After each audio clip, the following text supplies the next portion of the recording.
እግዚአብሔር ይባርካችሁ። ዛሬ እንግዲህ ሐጌን ነው የምንመለከተው። ሐጌ እንግዲህ እንደተነበበልን በጣም ትንሽ ምዕራፍ ካላቸው ከብሉይ ኪዳን በተለይ ከአብድዩ ቀጥሎ ሁለተኛ የሚጠቀስ ትንሽ ምዕራፍ ያለው ክፍል ነው። 38 ቁጥሮች ነው ያሉት እና አብድዩ 21 ቁጥር ነው ያለው። ከዛ ቀጥሎ የምናገኘው ትንሹ ቁጥር ያለው መጽሐፍ ወይም ሁለት ምዕራፍ ያለው መጽሐፍ ሐጌ ነው እና ሐጌ እንግዲህ ከዘካርያስ እና ከሚልኪያስ በኋላ የ400 ዓመት የዝምታው ዘመን ከመጀመሩ በፊት የነበሩ ነቢያቶች ከተናገሩት መካከል አንዱ ነው። እንግዲህ ሐጌ፣ ዘካርያስ፣ ሚልኪያስ ብሎ ነው እንግዲህ መጥምቁ ዮሐንስ እግዚአብሔር ብሎ መናገር እስኪጀምር ድረስ ለ400 ዓመት ዝምታ የሰፈነበት ጊዜ ነው። ከዛ በፊት የነበረ እንቁ የሆነ ነብይ ነው። በጣም በሌሎች መጽሐፍ ላይ አናገኘውም። ሌሎች ትንቢቶቹን አናገኘውም። ከራሱ ከሐጌ መጽሐፍ ውጪ አናገኘውም። ነገር ግን በዕዝራ መጽሐፍ ላይ ግን ስለ ሐጌ የተናገረውን ትንቢት ሐጌ ከዘካርያስ ጋር ህዝቡን ያበረታ እንደነበረ በዋናነት በዛ ቦታ ላይ እንመለከተዋለን። ሐጌ ማለት በዓል ማለት ነው። እንግዲህ በዋናነት ከሶስቱ በዓላት በአንዱ የተወለደ ነው ተብሎ ይታሰባል። ከባቢሎን ምርኮ ከተመለሱት መካከል አንዱ ነው። እንግዲህ ሐጌ የሰለሞንን ቤተ መቅደስ በልጅነቱ አይቶታል ተብሎ ይታሰባል። ምክንያቱም እንደምታስታውሱት ምዕራፍ 2 ላይ ሲናገር ራሱ ሐጌ ምን ይላቸዋል? ሲያስታውሳቸው እንደዚህ ይላል። ለይሁዳ አለቃ ለሰላትያ ልጅ ለዘሩባቤል፣ ለታላቁም ካህን ለዮሴዴቅ ልጅ ለኢያሱ፣ ለቀሩትም ሕዝብ እንዲህ ስትል ተናገር። በቀድሞ ክብሩ ሳለ ይህን ቤት ያየ በእናንተ መካከል የቀረ ማን ነው? ዛሬስ እንዴት ሆኖ አያችሁት? በዓይናችሁስ እንደምናምን አይደለምን? ብሎ በፊት ከነበረው ጋር አሁን ያለውን እንዳየ ሰው ግምት እንድንወስድ የሚያደርግ ነገር ሲናገር እንደምናምን አይደለም ወይ ብሎ የሰለሞንን ቤተ መቅደስ አሁን ደግሞ ያለውን ቤተ መቅደስ በንጽጽር እያስቀመጠ ምናምን አይደለም ወይ ብሎ ሲናገር፣ ይሄም አንደኛው እንደ ማስረጃ ሆኖ ያገለግላል። የሰለሞንን ቤተ መቅደስ በልጅነቱ አይቶታል ተብሎ ይታሰባል ማለት ነው እና ከዛም ባለፈ መልኩ ደግሞ እንግዲህ በዕዝራ ምዕራፍ 3 ቁጥር 12 ላይ እንደምታውቁት የፊተኛውን ቤት ያዩ ሽማግሌዎች የሆኑ ብዙ ካህናት፣ ሌዋውያን፣ አባቶችን ቤቶች አለቆች ግን ይህ መቅደስ በፊታቸው በተመሰረተ ጊዜ በታላቅ ድምፅ ያለቅሱ ነበር ይላል እና ከነዚህ ከሽማግሌዎቹ ከተባሉ ምናልባትም በሰባዎቹ አጋማሽ ላይ ማነው ሐጌ በዛ ዕድሜ ላይ ይሆናል በዚህ ጊዜ ተብሎ ይታሰባል እና ከነዛ ከሽማግሌዎቹ መካከል ከምርኮ ከተመለሱት ውስጥ አንዱ እንደነበረ ይገልጻል። እንግዲህ በ586 በሶስተኛው ዙር ከተማረኩትና ከተማረኩት መካከል የነበረው አንዱ ሐጌ ነው። ከዛ ደግሞ ያው ይህንን ስታሰሉት በ586 በሶስተኛው ዙር ከተማረኩት ጋር ከቆጠር ነው የሰባዎቹ መጀመሪያ ላይ እናገኛለን። እንግዲህ ከ7 ዓመት ጀምሮ እስከ 10 ዓመት ቢሆን የሄደበት ብላችሁ ስታስቡ ይህንን ታገኛላችሁ ማለት ነው። ነገር ግን ከ605 ግን የመጀመሪያ ምርኮኞቹ ከሄዱበት ከቆጠራችሁ ግን በጣም የሸመገለ ሰው ስለሚሆን አሁን በሚናገርበት ንቃት ልክ ላይሆን ስለሚችል የሄደው ምናልባት በሶስተኛው ዙር ከተማረኩት መካከል በ586 ሊሆን ይችላል። ሐጌ ትንቢቱን የተናገረው ይህንን የተናገረው በ520 ዓመተ ቅድመ ክርስቶስ ነው። ስለዚህ የመጀመሪያው ምርኮ የተከናወነው ቅድም እንዳልኳችሁ በ605 ነው። ነገር ግን እሱ የተማረከበት በ586 በሶስተኛው ዙር ቤተ መቅደሱ በፈረሰበት ጊዜ ሊሆን ይችላል ማለት ነው።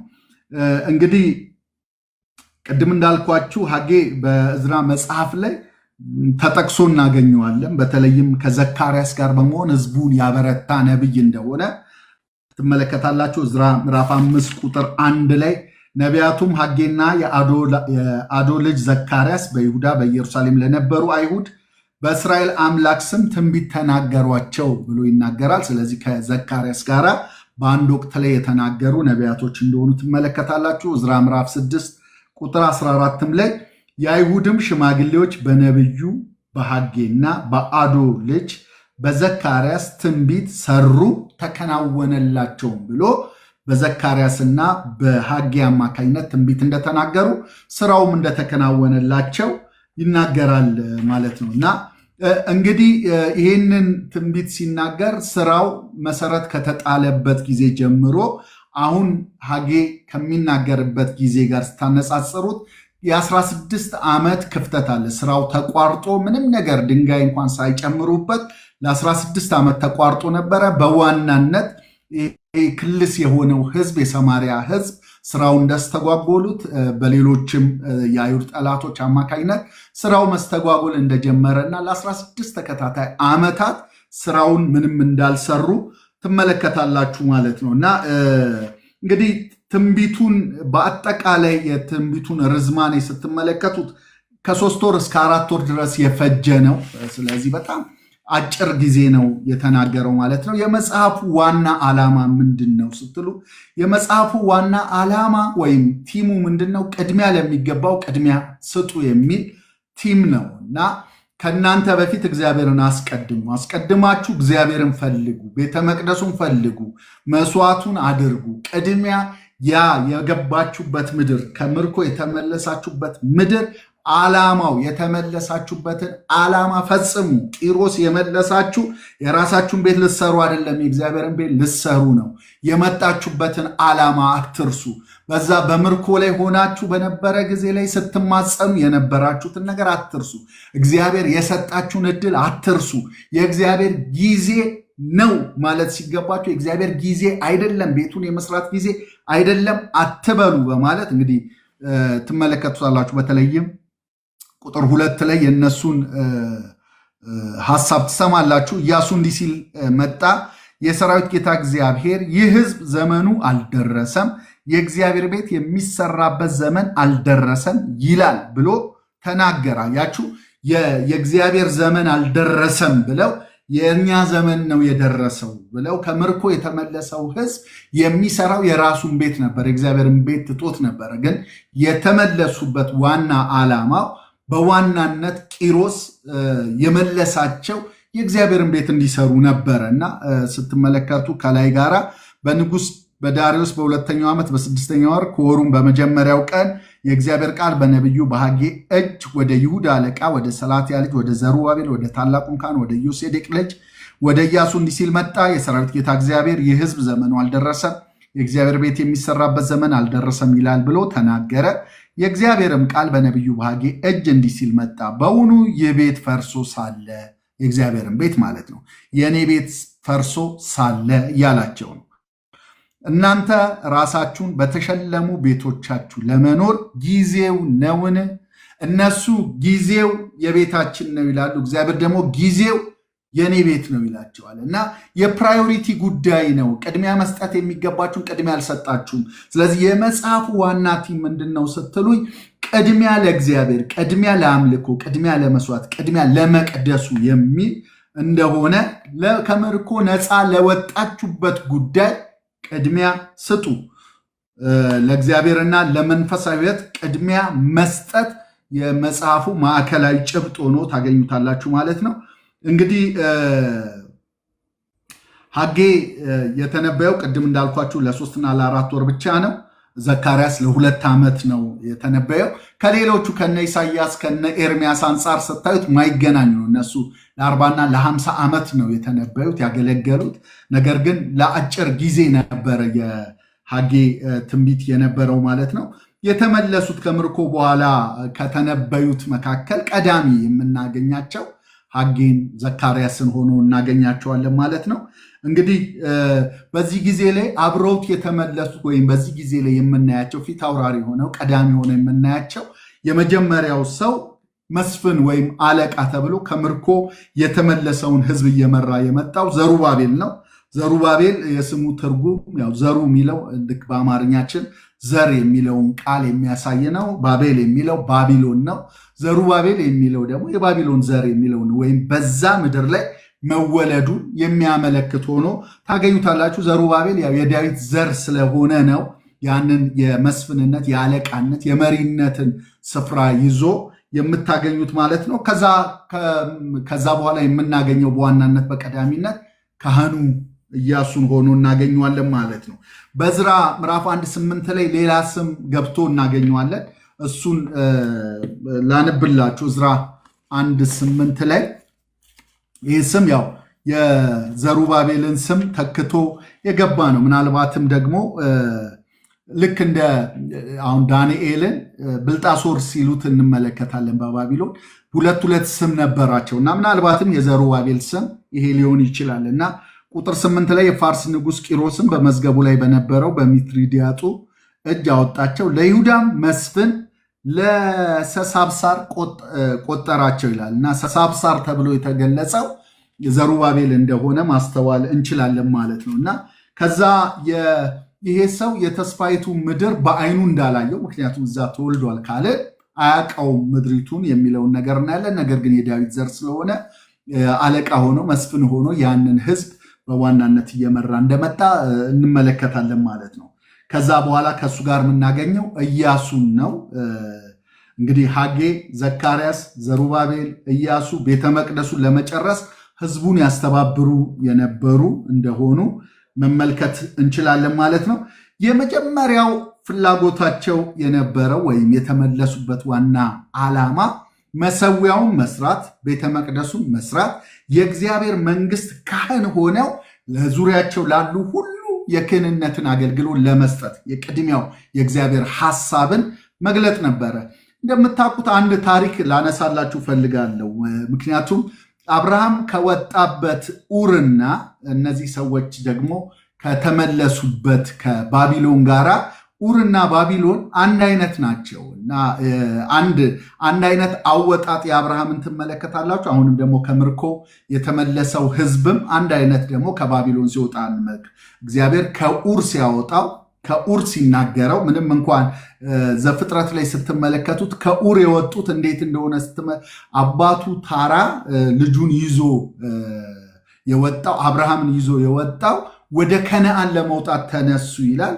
ከዛ በኋላ በካራም ተቀመጡ ይላል። ግን ሊሄዱ የጀመሩት ወዴት ነበር ይላል? ወደ ከነአን ነበር ይላል። ዘፍጥረት ላይ ሄደን ጥቂት እናንብብና የእግዚአብሔር ታሪክ ስለሆኑ ነገሮች ዝም ብለው እንደማይገጣጠሙ እንድናስተውል ዘፍጥረት ምዕራፍ 11ን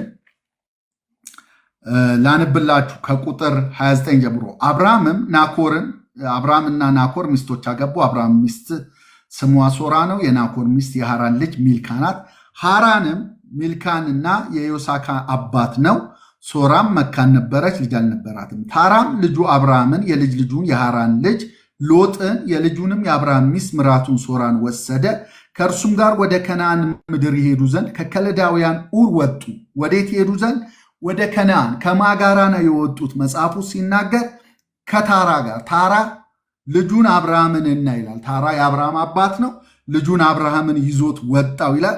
በመጀመሪያ ግን ከላይ ከፍ ብላችሁ ስትመለከቱት ቁጥር 27 ላይ የታራም ትውልድ እነሆ ይህ ነው። ታራ አብርሃምንና ናኮርን ሃራንንም ወለደ።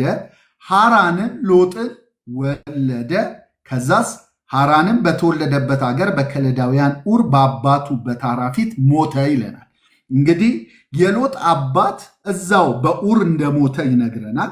ከዛ በኋላ ግን መጽሐፍ ቅዱሳችን ሲናገር አባቱ ታራ ልጁን አብርሃምን ደግሞ የሞተበትን የልጁን ልጅ ደግሞ ሎጥን ይዞ ወደ ከነአን ጉዞ ጀመረ ይላል። እንግዲህ እግዚአብሔር የታሪክ ባለቤት ስለሆነ እግዚአብሔር በኋላ ላይ ቁጥር ምዕራፍ 12 ላይ ስንሄድ የምናገኘው አንድ ታሪክ አለ። እግዚአብሔር አብርሃምን ከሀገር ከዘመዶች ከአባት ቤት ተለይተ እኔ ወደማሳይ ምድር ውጣ ሲለው እንመለከታል። እንግዲህ የተጠራው ከካራን ይመስለናል። ምክንያቱም ካራን ካለ በኋላ በካራን ታራ ሞተ። ከዛ በኋላ እግዚአብሔር ከሀገር ከዘመድ ከቤት ተለይተ ውጣ አለው የሚለውን ቃል እናገኛለን እና ነገር ግን በሌሎች ክፍሎች ላይ ሄደን ስንመለከት የምናገኘው ከኡር ነው የጠራው የሚለው እናገኛለን። ዘፍጥረት ምዕራፍ 15 ላይ እናገኘዋለን ይህንን ቃል። ከዛ ደግሞ ሄዳችሁ ስትመለከቱት ደግሞ ሐዋርያት ሥራም ላይ ሄደን እናገኘዋለን። ነህምያ ላይ ሄደን እናገኛለን። የተወሰኑትን ላንብላችሁ ለምን እንዲረዳን ማለት ነው። ዘፍጥረት ምዕራፍ 15 ቁጥር 7 ላይ ይቺ ምድር ትወርሳት ዘንድ እንድሰጥ ከከለዳውያን ኡር ያወጣው እግዚአብሔር እኔ ነኝ ይለዋል። ይቺ ምድር ከከለዳውያን ኡር ያወጣው ብሎ ከካራን ሳይሆን ከኡር ነው እኔ ያወጣው ብሎ ከባቢሎን ኡር ባቢሎን ናት አሁን ኢራን የምንላት ማለት ነው። እና ልክ እነዚህ ከምርኮ የወጡባት ቦታንና አብርሃም የወጣበት ቦታ ሲበድሉ ጣዖትን ሲያመልኩ ያቺ ሀገር ደግሞ ጣዖት የሚመለክባት ሀገር መሆኗን በብዙ ቦታዎች ላይ ማየት ትችላላችሁ። በተለይም ነህምያን ሄደን ስናነብ እናገኘዋለን። ነህምያ 9:7 ላይ አንተ እግዚአብሔር አምላክ ነህ፣ አብርሃምን መርጠ ከኡር ከከላዳውያን አወጣኸው ብሎ ይናገራል። በተለይም ኢያሱ ላይ ሄዳችሁ ምዕራፍ 24 ላይ ስትመለከቱት ቁጥር 2 ላይ ምዕራፍ 24 ቁጥር 2 ላይ ኢያሱም ለሕዝቡ እንዲህ አለ፣ የእስራኤል አምላክ እግዚአብሔር እንዲህ ይላል፣ አባቶቻችሁ የአብርሃምና የናኮር አባት ታራ አስቀድመው በወንዝ ማዶ ተቀመጡ፣ ሌሎችንም አማልክት አመለኩ ይላል። በወንዝ ማዶ በኡር ተቀምጠው ሌሎችን አማልክት አባቶቻቸው አምልከዋል። እነ ታራ ያመለኩት ጣዖትን ነው። ኡር ባቢሎን ጣዖት ነው ያለው። ስለዚህ በበደሉ ጊዜ ባጠፉ ጊዜ አማልክቶችን ማምለክ በጀመሩ ጊዜ አብርሃም ወደ ወጣበት ወደዛ ወደ ባቢሎን ወደዛው ወደ ጣዖት አምልኮ ነው እግዚአብሔር የመለሳቸው። እና አሁን ደግሞ ልክ ሲመለሱ ወይም እግዚአብሔር በራሱ ጊዜ 70 ዓመት ሲፈጸም ልክ አብርሃምን ውጣ ብሎ ታውጥቶት ወደ ከነዓን እንዳመጣው ህዝቡንም ወደ ኢየሩሳሌም ወደ ቤተ መቅደሱ ሲያመጣቸው ሲለያቸው እንመለከታለን። በጣም የሚገርማችሁ ልክ አብርሃም የመጀመሪያው ተልኮ የመጀመሪያው ያደረገው ነገር ልክ ሴኬምም ቤተልም ላይ ሲደርስ ያደረገው መሰዊያ እንደሰራ የመጀመሪያ ስፍራ ከማግኘቱ በፊት ለራሱ መቀመጫ፣ ለራሱ ርስት፣ ለራሱ ቤት፣ ለራሱ ድንኳን እንኳን የጊዜያዊ የሆነውን ድንኳን ከመደኮኑ በፊት ያደረገው መሰዊያ ሰራ ነው የሚለው እና ልክ እንደዚሁ መጽሐፍ ቅዱሳችን ላይ እንደምንመለከተው እግዚአብሔርም ህዝቡን የፈለገው ለምንድን ነው ስትል መሰዊያ እንዲሰራለት። ስለዚህ ከራሱ ቤት በፊት ርስት ከመያዙ በፊት በድንጋይ ከመሸለሙ በፊት ቤቱን ስፍራውን እንዲቀድስለት ይፈልግ ነበረ። መሰዊያ እንዲሰራለት ግንኙነት ማድረግ ይፈልግ ነበረ። ከዛ ድንኳን እንደተከለ አብርሃም ምንም እንኳን ጊዜያዊ ድንኳን ቢሆንም ቋሚ የሆነ መሰዊያ አድርጎ ድንኳን ተክሎ እንደተቀመጠ ከዛ እግዚአብሔር ቤተ መቅደሱን እንዲሰሩ ነበረ የፈለገው እና ይሄ ነበረ ደግሞ የተከተሉትም የነበረው። ምክንያቱም መሰዊያ ሰሩ፣ ለቤተ መቅደሱን መሰረት ጣሉ። ትክክለኛ የአብርሃም ልጆች ሆነው ነበረ የቀጠሉ። ነገር ግን በመካከል ላይ የገባው ነገር ስራውን እንዳስተጓጎለ እና ለረጅም ዓመታት ለ16 ዓመት ምንም ነገር ሳያደርጉ እንደቆዩ ትመለከታላችሁ ማለት ነው እና ልክ የአብርሃምን አይነት አካሄድን ሲሄዱ ትመለከታላችሁና ይህንን በሌሎች ጥቅሶች ለማየት ከፈለጋችሁ በኋላ ላይ ነህምያ ምዕራፍ 9:7 አንብቡት። ሐዋርያት ሥራ 7 ላይ እስጢፋኖስ የተናገረውን ቃል ሄዳችሁ ስትመለከቱት አብርሃም ከየት እንደወጣ ይነግረናል። ድምፅ የመጣለት እንዴት እንደሆነ የክብር አምላክ ለአባታችን ለአብርሃም በካራን ሳይቀመጥ ገና ይለዋል። ምንድነው መሰላችሁ? ይሄ አሁን ታራ ወደ ከነዓን ይዞት የመጣበት ምክንያት እንደነገርኳችሁ በኡር ልጁ ሞቶበታል። የሎጥ አባት ሞቷል። ምናልባትም ያን ስፍራ ጠልቶት ሊሆን ይችላል የሚል ሐሳብ ይኖራል።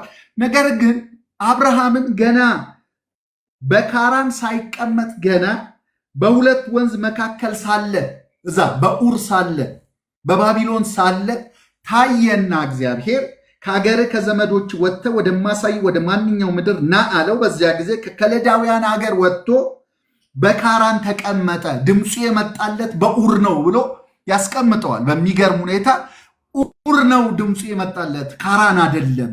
ግን አባቱ የእግዚአብሔር መለኮታዊ ሐሳብ በአብርሃም አማካኝነት ለአባቱ ስለሰማ ልጁም ስለሞተበት ያንን ሀገር ስለጠላው መሪም ስለሆነ ቀዳሚ አባት ስለሆነ ተነስቶ ወደ ከነዓን ጉዞ እንደጀመረ፣ ነገር ግን እግዚአብሔር መንገድ ላይ ይሄ ሰው ሳይሆን የተስፋው ቃል የተነገረው ለአብርሃም ስለሆነ ተለይተ ውጣ የተባለው አብርሃም ስለሆነ ከአባትም ጭምር ተለይተ ውጣ ስለተባለ አብሮት የተከተለው ታራ በካራን እንደሞተ ትመለከታላችሁ። እንግዲህ አባቱ ታራ ከነዓን ይዞት የመጣው ታራ በካራን ሞቷል።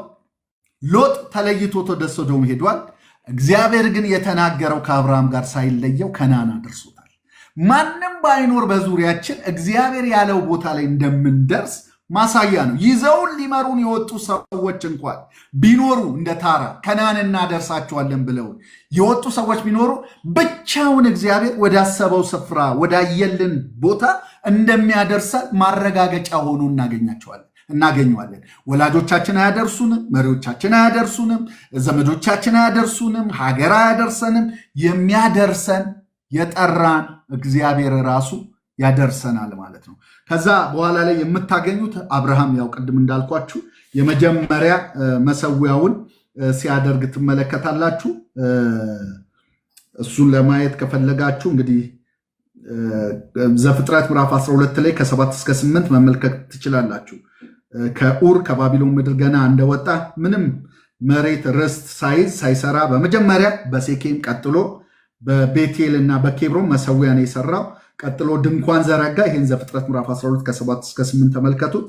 ከዛ ምንድነው ይሄ ድርጊት ምንድነው የሚያሳየው ስትሉ ምድሪቱን መቀደሱ ያንተ ነው፣ አንተ ቅደም ማለት ምታኖረኝ አንተ ነህ፣ ቤት አልሰራም ድንኳን አልሰራም ብሎ የመጀመሪያ ህብረት ነው የጀመረው፣ መሰዊያ ነው ያደረገው የሚለውን ነገር እንድናይ ያስተውለናል ማለት ነው። ዕዝራ ምዕራፍ 3 ላይ ሄዳችሁ ስትመለከቱት ይህንኑ ነገር ነው ከባቢሎን ሲመለሱ ከኡር ሲወጣ አብርሃም ያደረገውን ነው የደገሙት። እግዚአብሔርም የፈለገው የቂሮስንም ልብ ያስነሳው ለዛ ነበረ። ቁጥር 2 ላይ በዕዝራ ምዕራፍ 3 ላይ ከአንድ ጀምሮ ተመልከቱት እናንተ። ቁጥር 2 ላይ በእግዚአብሔር ሰው በሙሴ ሕግ እንደተጻፈው የሚቃጠለውን መስዋዕት ያቀርቡበት ዘንድ የእስራኤልን አምላክ መሰዊያ ሰሩ ይላል። የመጀመሪያ ያደረጉት ነገር ምድሪቷን ለእግዚአብሔር ቀደሱት፣ መሰዊያ ሰሩ። ምንፈልገው አንተን ነው ብለው ነው ጅማሬያቸው። መነሻቸው ትክክል ነው። የብዙዎቻችን መነሻ ትክክል እንደሆነ የብዙዎቻችን ጥማት፣ የብዙዎቻችን ረሃብ በመነሻችን ላይ ያለው ግለት እግዚአብሔር ባይኖረኝም ቤት ባይኖረኝም ምንም ባይኖረኝም እንደምንለው እነዚህም ሰዎች ማረፊያ ስፍራ እንኳን ባይኖረን ለአንተ መሰዊያ እናደርጋለን።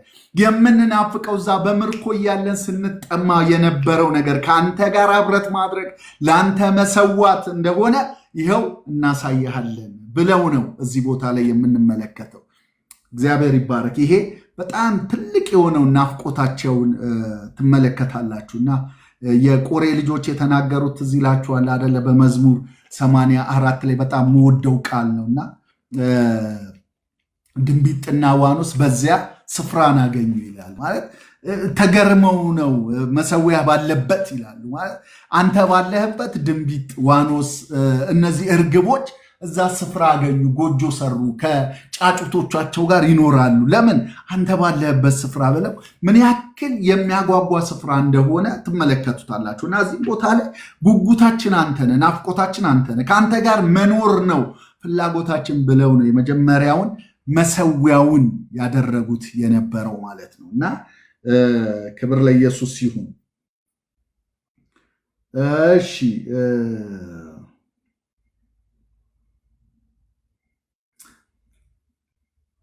እንግዲህ ይሄ በዚህ አይነት የጀመሩት አምልኮ ነው። ቅድሚያ ለእግዚአብሔር በመስጠት የጀመሩት አምልኮ በኋላ ከሳምራውያን ተቃውሞና ንጉሥ ቂሮስ ደግሞ ይሰጣቸው የነበረውን ድጋፍ በንጉሥ ዳሪዮስ ዘመን በመቋረጡ ምክንያት ቀጥታ ሲያቆሙት እንመለከታለን።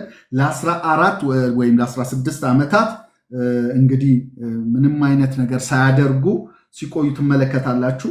ከዛ ሐጌ ለሕዝቡ መልእክትን ያቀርባል። እንግዲህ ምዕራፍ 1 ላይ እንደምትመለከቱ በሁለተኛው ዓመት በ6ኛ ወር ከወሩ በመጀመሪያው ቀን ነው መልእክቱን ያቀረበው።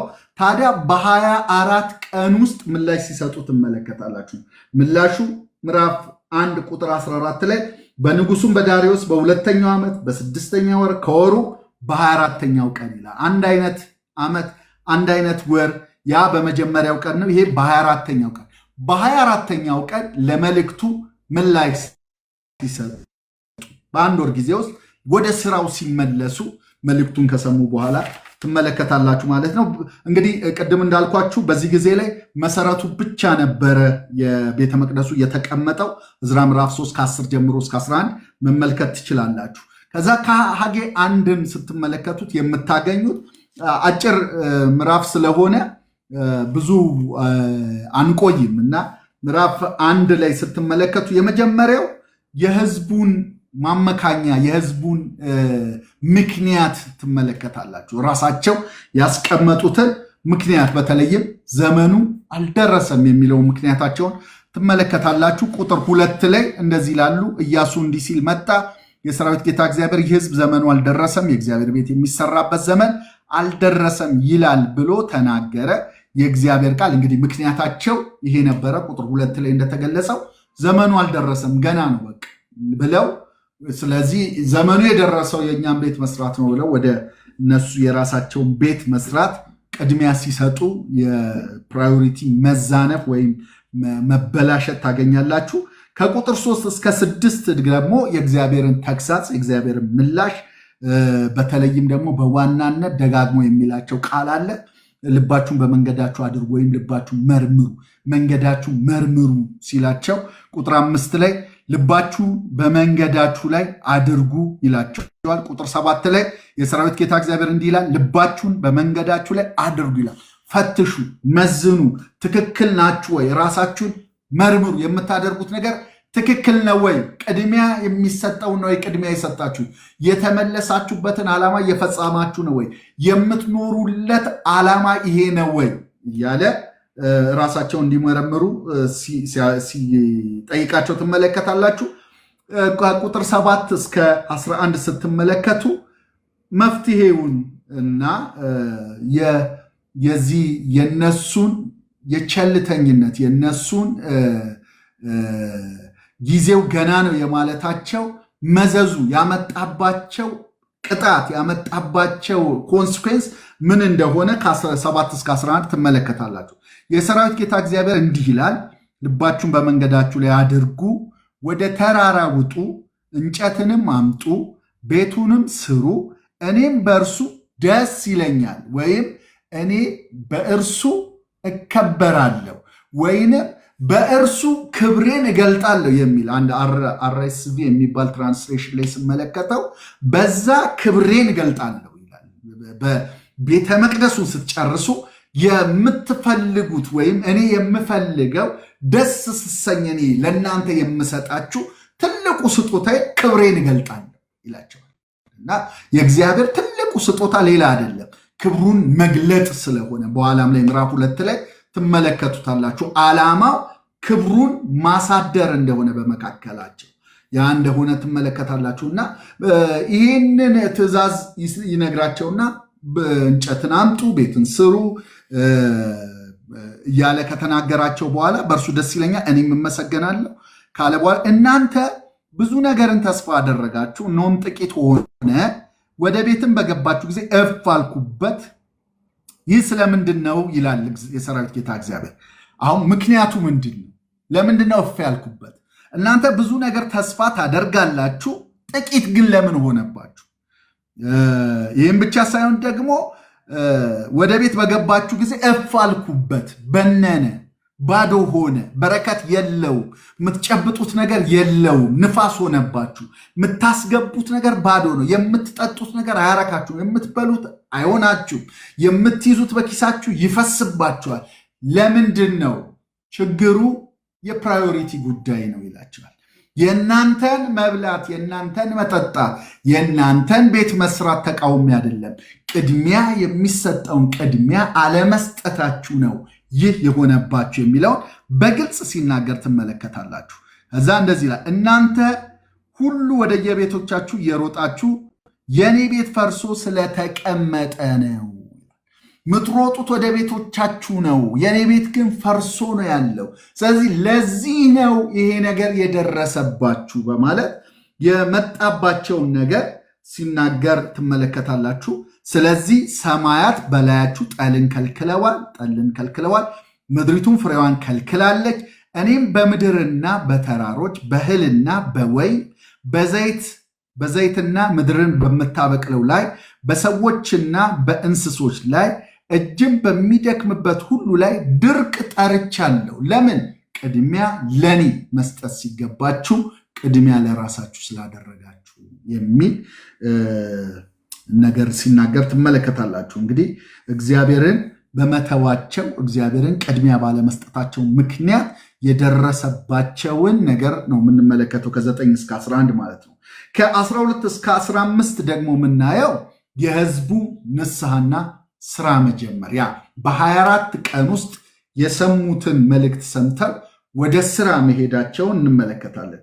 እግዚአብሔር በዚህ ጊዜ ላይ የመሪዎቹን መንፈስ ሲያነቃቃ ወደ ስራው ሲገቡ እናያለን። ከቁጥር 12 ጀምሮ ላንብላችሁ። እንደዚህ ይላል። የሰላትያል ልጅ የዘሩባቤልም ታላቁም ካህን የኢዮሴዴቅ ልጅ ኢያሱ የቀሩትም ህዝብ ሁሉ የአምላካቸውን የእግዚአብሔርን ድምፅ የነቢዩንም የሐጌን ቃል አምላካቸው እግዚአብሔር እንደላከ ሁሉ ሰሙ። ህዝቡም በእግዚአብሔር ፊት ፈሩ ይላልና የሰሙት መልእክት ፍርሃትን ፈጠረባቸው። መመለስን ያመጣላቸው ያ የእግዚአብሔር ድምፅ መጣ። በድምፅ ውስጥ የነበረው ክብር፣ ማስፈራት፣ ግርማ ተመልሰው ወደ እግዚአብሔር ስራ ወደ አቋረጡ ስራ እንዲመለሱ እግዚአብሔር ያንን ድምፅ የሐጌን ድምፅ ሲያመጣላቸው እንመለከታለን ማለት ነው። የእግዚአብሔርን መልእክተኛ ሐጌ በእግዚአብሔር መልእክት ህዝቡን እኔ ከእናንተ ጋር ነኝ፣ አያችሁ፣ ወዲያው ሲመለሱ እግዚአብሔር ወዲያው ይመለሳል። እኔ ከእናንተ ጋር ነኝ የሚል ድምፅ አመጣላቸው ወዲያውኑ።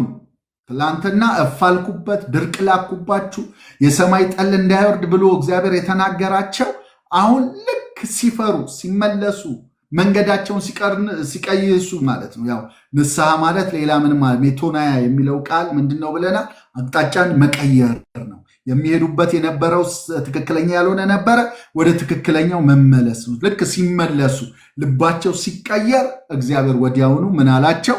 እኔ ከእናንተ ጋር ነኝ ይላል እግዚአብሔር ብሎ ተናገረ። እግዚአብሔርም የይሁዳን አለቃ የሰላትያን ልጅ የዘሩባቤል መንፈስ፣ የታላቁን ካህን የኢዮሴዴቅን ልጅ የኢያሱ መንፈስ፣ የቀሩትንም ህዝብ ሁሉ መንፈስ አስነሳ። አያችሁ፣ በቃ እግዚአብሔር ወዲያውኑ ልባቸውን አነሳሳው። ከዛስ በንጉሱ በዳርዮስ በሁለተኛው ዓመት በ6ኛ ወር ከወሩም በ24ተኛው ቀን መጡ። የአምላካቸውንም የሰራዊት ጌታ የእግዚአብሔርን ቤት ሰሩ ወይም መስራት ጀመሩ የሚለውን እንመለከታለን ማለት ነው። እንግዲህ ምዕራፍ 1ን ስትመለከቱ ቅድሚያ የሚገባውን ቅድሚያ ስጡ ብሎ እግዚአብሔር ይመክራቸውና ወዲያውኑ ሲመለሱ ደግሞ አብሯቸው ሆኖ ከነርሱ ጋር ሆኖ ልባቸውን መንፈሳቸውን አነቃቅቶ ወደ ስራው ሲመልሳቸውና ከነርሱ ጋር ስራው ሲሰራ ትመለከታላችሁ። ምዕራፍ 2 ላይ ደግሞ ሄዳችሁ ስትመለከቱ የምታገኙት ስራውን ለጀመረው ህዝብ የተሰጠ ማበረታቻ የተሰጠ ተስፋ ሆኖ ነው የምታገኙት። ምዕራፍ 2 ህዝቡ ስራውን ከጀመረ በኋላ የተደረገ ንግግር ነው። ከአንድ ወር በኋላ የተደረገ ንግግር ነው። ምዕራፍ 2 በ7ኛ ወር ከወሩም በ21ኛው ቀን ይላል። በ7ኛው ወር ያ በ6ኛው ነበረ። በ7ኛው ወር ከወሩም በ21ኛው ቀን የእግዚአብሔር ቃል በነቢዩ በሐጌ እጅ እንዲህ ሲል መጣ። ልክ በአንድ ወሩ የመጣ ድምፅ ነው ስራው ከተጀመረ በኋላ። ለይሁዳ አለቃ ለሰላትያ ልጅ ለዘሩባቤል፣ ለታላቁም ካህን ለኢዮሴዴቅ ልጅ ለኢያሱ፣ ለቀሩትም ህዝብ እንዲህ ስትል ተናገር። በቀድሞ ክብሩ ሳለ ይህንን ቤት ያየ በእናንተ መካከል የቀረ ማን ነው? ዛሬስ እንዴት ሆኖ አያችሁት? በዓይናችሁስ እንደ ምናምን አይደለምን?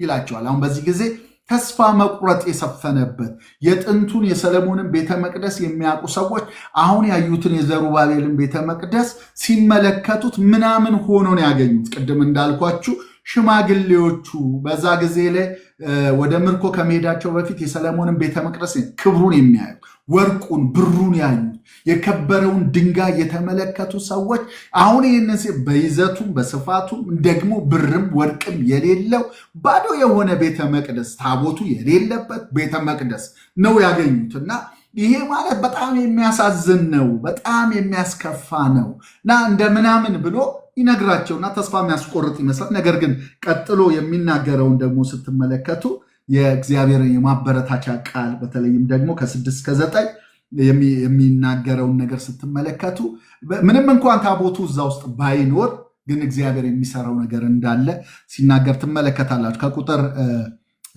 3 ጀምሮ ሊቀጥልላችሁ። በቀድሞ ክብሩ ሳለ ይህንን ቤት ያየ በእናንተ መካከል የቀረ ማን ነው? ዛሬስ እንዴት ሆኖ አያችሁት? በዓይናችሁ እንደምናምን አይደለምን? አሁን ግን ዘሩባቤል ሆይ በርታ ይላል እግዚአብሔር።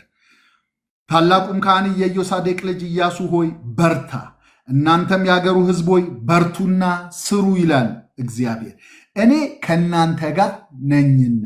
አሁን የሚያስፈልገው ነገር ቤተ መቅደሱ የሚያስፈልገው እግዚአብሔር በመካከላቸው ሊያድር ነው። ትዝ ይላችኋል አይደለ? በዘጸአት ላይ ባለፈውም ጊዜ ላይ ስንመለከት በመካከላቸው አድር ዘንድ መቅደስ ስሩልኝ ያለው እግዚአብሔር። ለምንድን ነው መቅደሱን የፈለገው? ሌላ ለምንም አይደል፣ በመካከላቸው ለማደር ነው፣ ለመገናኘት።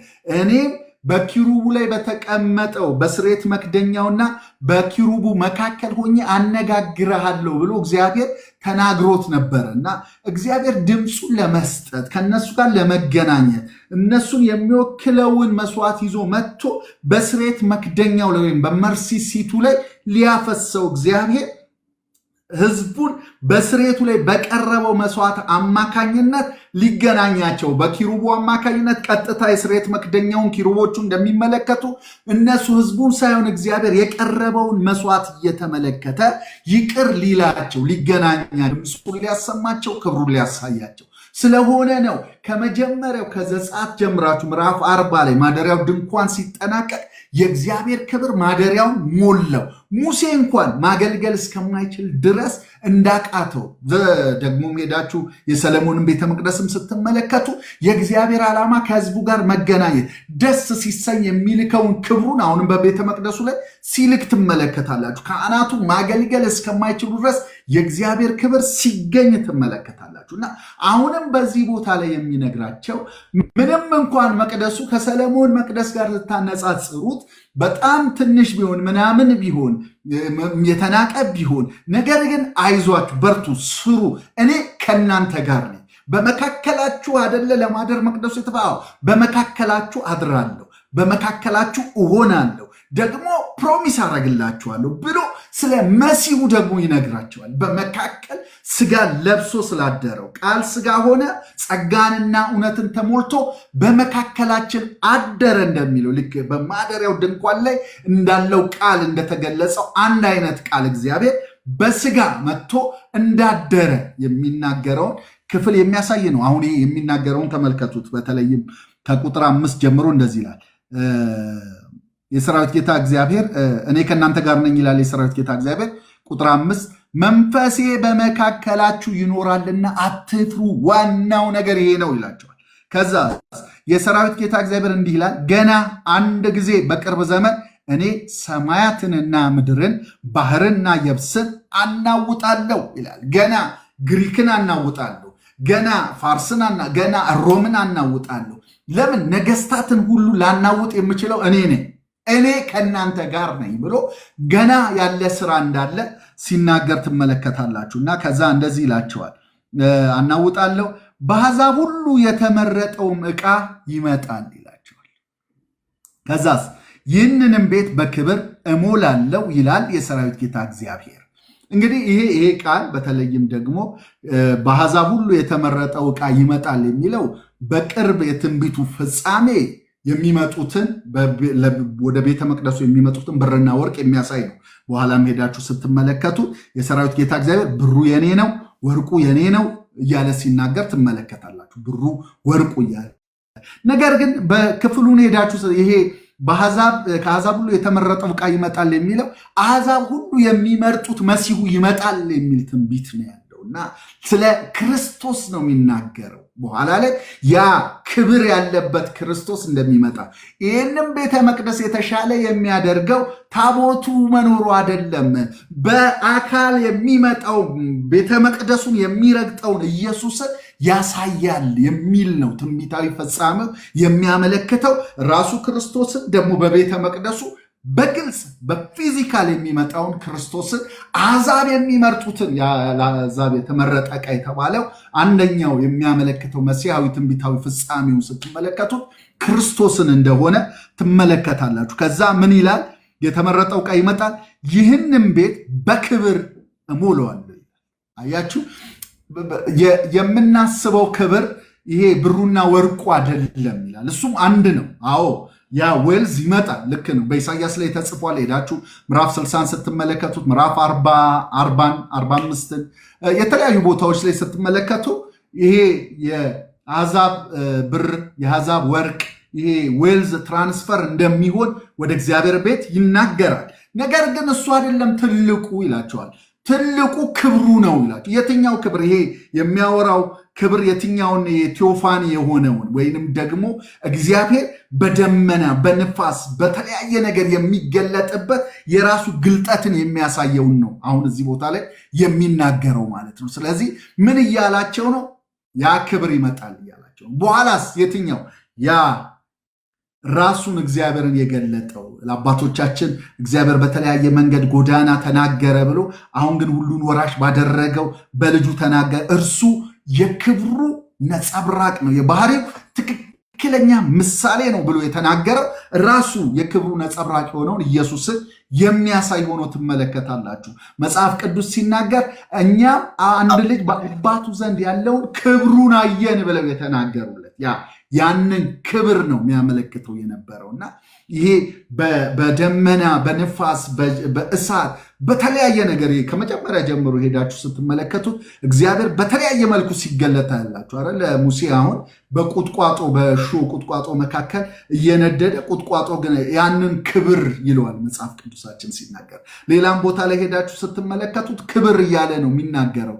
ዘጸአትም ላይ ሄዳችሁ ስትመለከቱ ክብር የሚል ቃል ታያላችሁ። የሚገለጡትን ደመናውን፣ ድምፁን፣ አንዳንድ ጊዜ ንፋሱን ክብር እያለ ይገልጠዋል። ነገር ግን የዛ ሁሉ መታያ የሆነው ኢየሱስ ክርስቶስን የሚያሳይ ሆኖ ታዩታላችሁ። በትንቢቱ ፍጻሜ ወይም ደግሞ በአጠቃላይ ደግሞ በመጨረሻ ላይ የምናገኘው ራእይ ላይ እንደተጻፈው የሁልጊዜ ጥቅሳችን የመጨረሻው ድምዳሜ የመጨረሻው ሽልማታችን ሌላ ምንም አይደለም፣ የምንጠብቀው ራሱን ማየት ነው ብለን ሁልጊዜ እንደምንናገረው ዛሬም አነብላችኋለሁ። እሱም ምዕራፍ 21 ላይ ቁጥር 22 ላይ ሁሉን የሚገዛ ጌታ አምላክና በጉ መቅደሷ ናቸው፣ መቅደስ በእርሷ ዘንድ አላየውም። ለከተማይቱ የእግዚአብሔር ክብር ስለሚያበራላት መብራቷም በጉ ስለሆነ ፀሐይ ወይም ጨረቃ እንዲያበሩላት አያስፈልጓትም በማለት የእግዚአብሔር ክብር በጉ እንደሆነ ራሱ ክርስቶስ እንደሆነ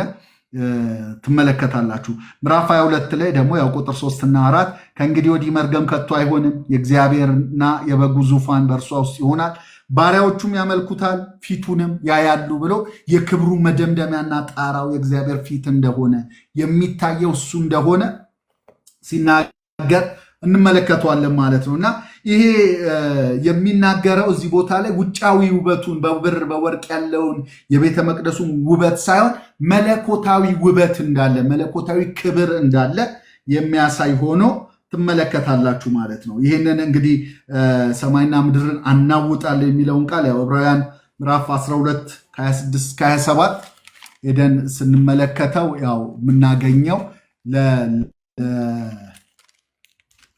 የእግዚአብሔር መንግስት ለቤተ ክርስቲያን በኋላ ላይ የሚሆን ቃል እንደሆነ ትመለከቱታላችሁ። ምዕራፍ 12 26-27 እንደዚህ ይላል፣ በዚያን ጊዜ ድምፁ ምድርን አናወጠ። አሁን ግን አንድ ጊዜ ደግሜ እኔ ሰማይን አናውጣለሁ እንጂ ምድርን ብቻ አይደለም ብሎ ተስፋ ሰጥቷል።